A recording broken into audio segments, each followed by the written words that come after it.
9 வயசில் ஒரு ஜீன்ஸ் காட்சட்டை அணிந்து மேடையில் வந்தார். நான் நினைத்தேன் ஏஆர் ரஹ்மானின் பாடலை பாடப்போகின்றார் என்று. சித்திரம் பேசுதடி என்பதை அந்த கர்நாடக இசை நுணுக்கங்களோடு அந்த கமகங்களோடு அவர் பாடியதை கேட்டு நான் மெய் மறந்து ரசித்து கொண்டிருக்கும் போது முன்னால் பார்த்தேன், முன் வரிசையிலே அந்த பாடலை உருவாக்கிய இசையமைப்பாளர் டிஜி லிங்கப்பா அவர்கள் அமர்ந்திருந்தார். என்ன பொருத்தம் இப்பொருத்தம் என்று நான் சொன்னேன்.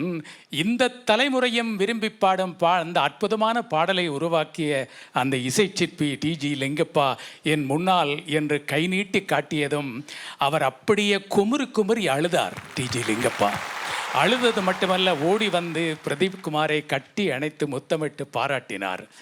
அப்போதே இந்த பிரதீப் குமார் எதிர்காலத்தில் ஒரு புகழ்பெற்ற பாடகராக வர வேண்டும் என்று இதயத்தால் பிரார்த்தனை செய்தேன்.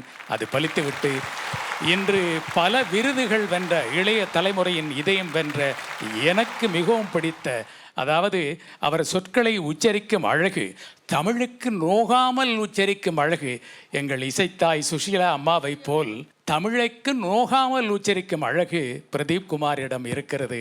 அதை நான் மனமாற பாராட்டுகின்றேன். 9 வயதில் பார்த்த அவரை இன்றுதான் மீண்டும் நேரில் சந்திக்கின்றேன்.